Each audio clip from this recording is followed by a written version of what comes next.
All right, everyone. I appreciate you jumping on. If you weren't on the last call, I just reintroduce myself. I'm Ethan Godwin. I'm calling in from Fort Lauderdale, Florida tonight.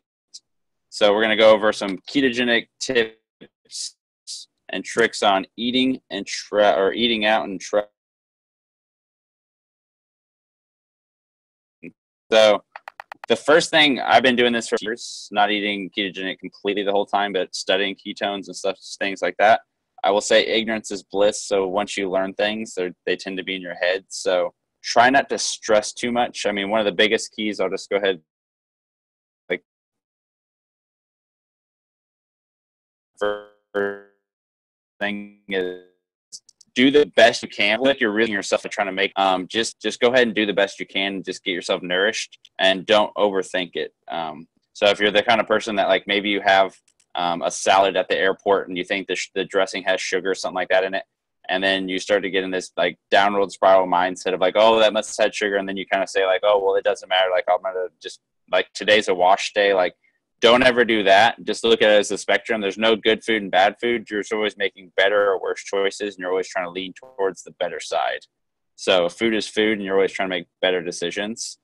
So some tips that I do whenever I'm traveling, I always come prepared. So that's what I just grabbed, this little bar out of my bag. This is the venison epic bar. So it's good in a pinch if you don't, I don't necessarily ever eat airplane food. Or like tonight they offered pretzels and cookies, and that's pretty much synonymous in all the things that I've been on. So I usually will do like cream tea or whatever, coffee or something like that. So let's go a little bit about if you can other things, do pistachios. You can do like almonds.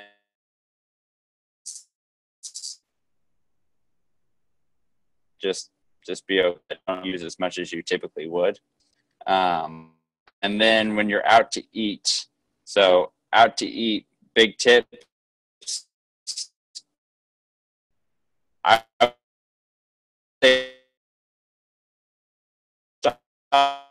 just get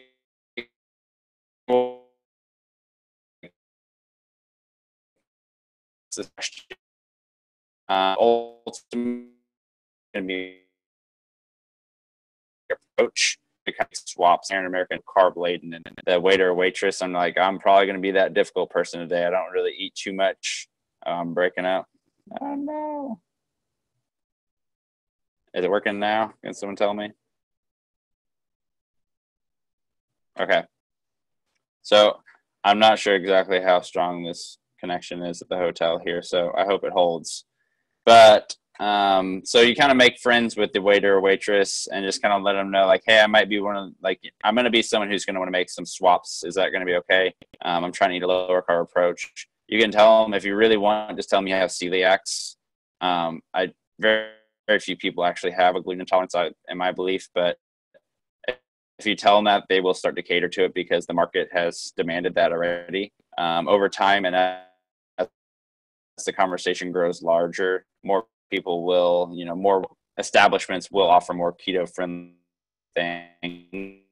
But it's simple things. So recently traveling in Maui, they have like chips and salsa on the menu. So chips and salsa, you're never going to think it's keto, but I just asked the waitress, like, hey, do you mind to swap the chips out for some kind of vegetable you have in the back? So broccoli, carrots, and some celery sticks. And then she brought salsa and a big thing of guacamole. And then that was my lunch. I put some sea salt on all of that and then got right to it, kind of thing. So then just dipping carrots have a few carbs in it, but it's natural. So it's always, like I was saying, it's on that spectrum. You just go on to the better side.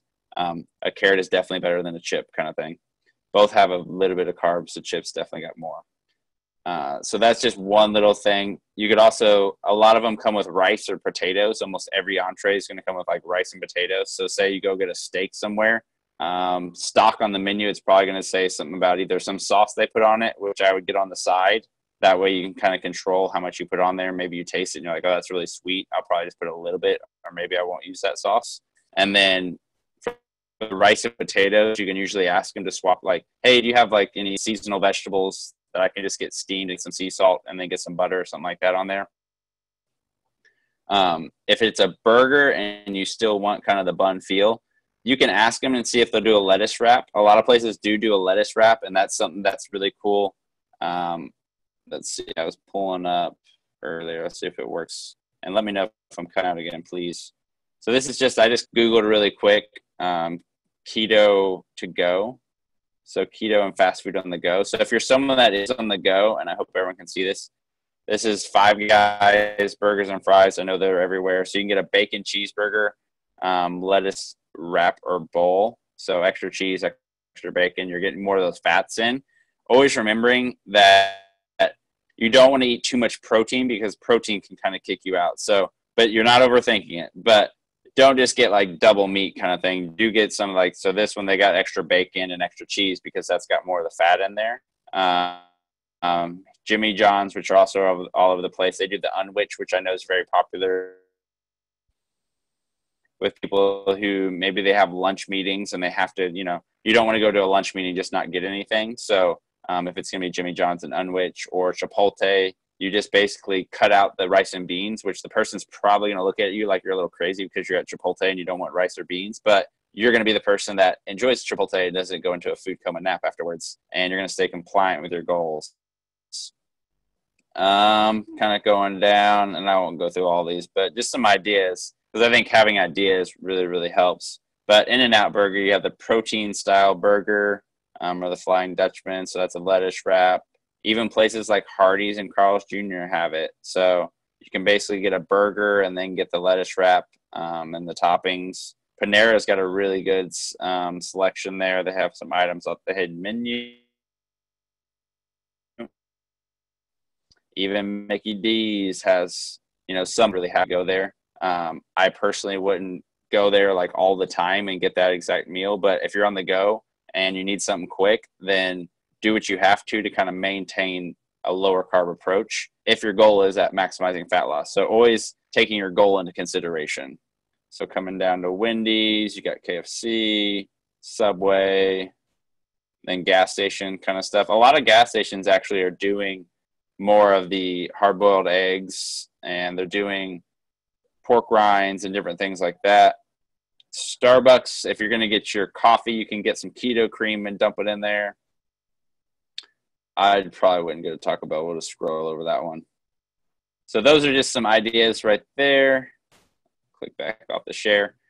And then I know people in different countries, like all those restaurants will change slightly, but typically there's a fast food chain of some sort within those parameters.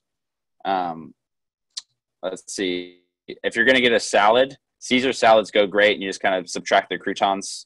Or, you know, you get a big burger and you want to make sure you're going to get your fats in. So if you just get a burger with a side of broccoli, because it was supposed to come with a baked potato, then you're going to want to make sure you put either some butter on the burger or a lot of butter on the broccoli. And if you're really, really going after it, maybe you have like an orange afterwards to get some MCT, some of the healthy fats in from the products of the orange Keto OS.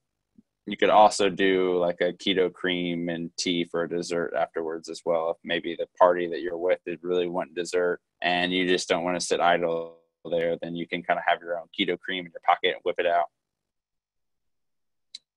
Let's see what else I have. Another thing is, like, at home, have a couple local restaurants that you know that say you come home from work and nothing's in the fridge and like you're at that mild panic where you're just ready to grab something really, really simple that's kind of carb heavy. Have a couple restaurants available like in your local area that you know, like, hey, I can call such and such, order this exact meal, and it's going to be keto friendly. So you're not having to make any decisions, because we already have plenty of decisions to make in our lives right now, especially in the current environment that we all live in. So not getting into the decision fatigue and just having like, oh, I know I can call that restaurant, and, you know, maybe it's a Mexican restaurant and I just get fajitas and I don't get the tortillas or anything like that, and I can just basically have that. Maybe I add some extra guacamole to it. Salsa goes hand in hand or back and forth. A lot of places will add a lot of sugar to their salsa, so maybe you don't have the salsa there, but when you bring it home, you have your own salsa that doesn't have sugar in it. I know a lot of people will eat wings. So maybe you're at a lunch, you could get like 10 wings and maybe get the barbecue sauce on the side. So just get them kind of naked. And then that way they're not breaded. They're just kind of grilled buffalo wings. And then you dip them in the sauce. You'll be able to tell if the sauce is sweet, especially if you're eating lower carb, you're going to taste it. And you'll definitely know within seconds, be like, oh, that's got a lot of sugar in it, or something's going on with that I know I probably shouldn't be eating. And then you can kind of moderate it from there. Going through a few more, I guess some more examples. That was pretty much most of my notes that I'd written down, but more examples would be, if you're going to get sushi, you can just ask them like, hey, can I get just a little bit of rice? So you're not eating tons and tons of rice. I said the Mexican example, going and getting fajitas, and then not eating. I do extra guacamole. Sometimes I'll just take my fork and kind of eat guacamole the way everyone else is eating chips and salsa. You can be as weird as you want with this. I used to take it further down into the deep end of keto, but now with Keto OS, I kind of hit more of a middle ground. So maybe I'll have 3 or 4 chips and salsa, and then I'll just kind of sit more idle, whereas before I wouldn't have. So it's all up to what your goals are. If you're really, really strict keto and you're really looking to lose that body fat, I would hold off on those chips, and I would really try your best to eat the lowest carb meal you can. And then if you do mess up a little bit, then that's where you want to have your Keto OS maybe before you go to bed, or maybe a half of a serving before you go to sleep. And then, I won't take too much time, because I think really the key thing comes down to being prepared, being willing to ask your waitress, your waiter, hey, I'm going to probably make some changes. It might cost you an extra $1 to make those changes. So to go from like your baked potato to go to maybe some steamed broccoli, they might charge you $1. So just being ready for that, and not giving them a bunch of crap like, hey, what do you mean I'm going from potato to broccoli and you're going to charge me money? Sometimes that does happen because you're kind of changing off their structured menu. And those are the keys, I would say. Traveling, you got nuts, just being prepared. You can always bring an avocado on the plane. You can't really bring liquids. And then have plenty of Keto OS and keto cream on you. So it won't take too much time. Like Dustin was saying on the previous one, we're going to have a holiday edition, or he will have a holiday edition. It's not going to be on Thursday because that's Thanksgiving coming up quickly, but it's going to be all about how we can use Keto OS to kind of mitigate the inflammation and the damage that can happen over eating on Thanksgiving holiday. So we want everyone to have a wonderful Thanksgiving and actually eat all of the food, whatever they want to eat, but we want to teach them how to do so, whether kind of mitigating all the inflammation and harm. So you don't ever want to just restrict yourself. I've been there where you restrict yourself, and then later on down the road, maybe 4 or 5 days after Thanksgiving, you'll end up sabotaging yourself. So it's better off just to enjoy your Thanksgiving and eat what you want to eat. So then your brain gets satisfied, and then you're not having those kind of sabotage urges later on in the week. So I appreciate everyone jumping on. And for anyone that's going to be at the West Palm event, I look forward to seeing you tomorrow and Saturday. Have a great one, everyone, and a wonderful Thanksgiving if I don't talk to you.